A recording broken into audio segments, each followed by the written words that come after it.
সুপ্রিয় শিক্ষার্থী বন্ধুরা, তোমাদের সবাইকে স্বাগতম জানাচ্ছি আমাদের আরো একটি অনলাইন ক্লাসে। আজকের ক্লাসে আমরা রাইট ফর্ম অফ ভার্বস এর কিছু বোর্ড কোয়েশ্চেন সলভ করব আমাদের শেখা রুলস গুলোর আলোকে। চলো আমরা ঢাকা বোর্ড 2017 সালের এই প্রশ্নটা একটু দেখি। দেখো, বাক্যটার শুরুতে বলা হয়েছে রোড মিশআপ। রোড মিশআপ মানে কি? সড়ক দুর্ঘটনা। তার মানে বোঝা যাচ্ছে যে পুরো গল্পটা সড়ক দুর্ঘটনা কেন্দ্রিক হবে। Road mishap happen in our country almost every day. তার মানে প্রত্যেক দিনই সড়ক দুর্ঘটনা আমাদের দেশে ঘটে। তাহলে যেই কাজ প্রতিনিয়তই ঘটে, এটা প্রেজেন্ট টেন্সই হওয়ার কথা। রোড মিশআপ যেহেতু আনকাউন্টেবল নাউন, আর আমরা জানি আনকাউন্টেবল নাউন সবসময় সিঙ্গুলার ভার্ব একসেপ্ট করে, তো এই জন্য আমাদের ব্র্যাকেটের ভেতরে যত ভার্ব থাকে এরা সবাই প্রেজেন্ট ফর্মে থাকে, এরা সবাই প্লোরাল ফর্মে থাকে। আর আমরা এটাও জানি যে কোনো প্লোরাল ভার্বকে সিঙ্গুলার করতে গেলে তার সঙ্গে এস বা ইএস যোগ করতে হয়। আমরা আমাদের গ্রামারের যে রাইট ফর্মের যে ক্লাসটি রয়েছে, ওই ক্লাসে এই বিষয়ে আলোচনা করা হয়েছে, কখন এস ইউজ করতে হয়, কখন ইএস ইউজ করতে হয়। আমি এক্সপেক্ট করছি যে তোমরা এটা জানো। সো যেহেতু রোড বিশপ আনকাউন্টেবল নাউন, তো আমরা এখানে বলবো road mishap happens in our country almost every day. Recently it rise to an alarming rate take a heavy toll of human lives. এখন খেয়াল করো এই জায়গাটা, বাক্যের মধ্যে আছে রিসেন্টলি। আমরা জানি বাক্যের মধ্যে যদি রিসেন্টলি, অলরেডি, লেটলি এই জাতীয় ওয়ার্ডগুলো থাকে সেগুলো প্রেজেন্ট পারফেক্ট টেন্সে হয়।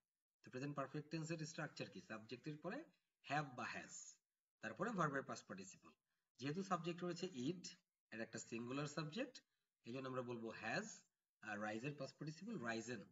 Recently it has risen to an alarming rate take a heavy toll of human lifes. এখানে টেক, দেখো এই ভার্বটার সাবজেক্ট নাই বাক্যে, এই জন্য আমরা এই ভার্বটার সঙ্গে এখন আইএনজি যোগ করে ভার্বটাকে চেঞ্জ করে দেব।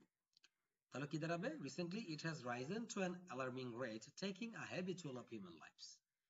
The members of a family remain anxious if someone, তাহলে কি বললো?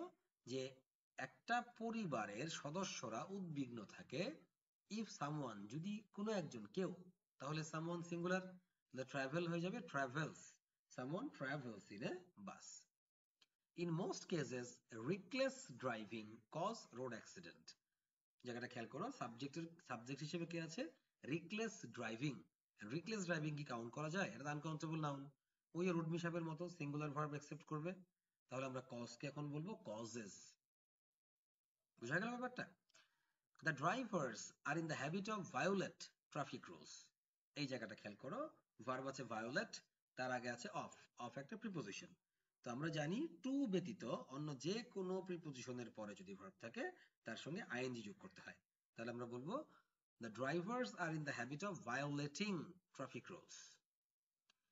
এরপরে যাই, road accident can B listen. এখানে আমরা জানি মডালস এর পরে ভার্বের কোনো পরিবর্তন করা যায় না, শুধু ক্যান থাকলে আমরা পরিবর্তন করতাম না, কিন্তু এখানে ক্যান বি আছে। মডালস এর পর যেমন কোনো পরিবর্তন করা যায় না, একইভাবে মডালস এর পরে তুমি যদি বি দেখো তাহলে অবশ্যই সেটাকে পাস্ট পার্টিসিপলে ট্রান্সফার করবে। তাহলে ব্যাপারটা দাঁড়াবে road accident can be lessened if the drivers drive their vehicles carefully. People should be conscious in this respect, যে ক্ষেত্রে জনগণকেও সচেতন হতে হবে। হোয়াইল ক্রস দ্য রোড, একইভাবে ওই যে এফ নাম্বারে অফ ছিল প্রিপোজিশন, অফের পরে আইএনজি যোগ করেছি, ভায়োলেটিং, হোয়াইলও একটা প্রিপোজিশন। তো আমরা এখন বলবো while crossing the road they should be careful. Some people travel climb on the roof of the buses and trains. এই জায়গাটা খেয়াল করো, সাবজেক্ট আছে সাম পিপল, ভার্ব আছে ট্রাভেল, ট্রাভেলের পর একটা ভার্ব আছে ক্লাইম। আমরা জানি দুইটা ভার্ব কখনো পাশাপাশি বসতে পারে না, দ্বিতীয় ভার্বের সঙ্গে আইএনজি যোগ করতে হবে।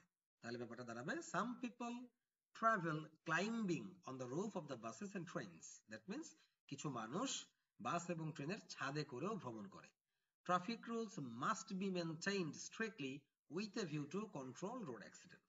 এখানে খেয়াল করো, আমরা একটু আগেই বলেছিলাম টুর পরে ভার্বের কোনো পরিবর্তন করা যায় না, কিন্তু এই জায়গায় আছে উইথ এ ভিউ টু, এটা একটু ব্যতিক্রম। With a view two, in addition to, in order to, এই জাতীয় টু আবার থাকলে ভার্বের সঙ্গে আইএনজি যোগ করতে হয়, তাহলে এটা হয়ে যাবে কন্ট্রোলিং। বুঝা গেছে ব্যাপারটা? এইভাবে প্র্যাকটিস করতে থাকো। পরবর্তী ক্লাসে আমরা অন্য কোনো একটা বোর্ড নিয়ে কথা বলবো। ধন্যবাদ সবাইকে।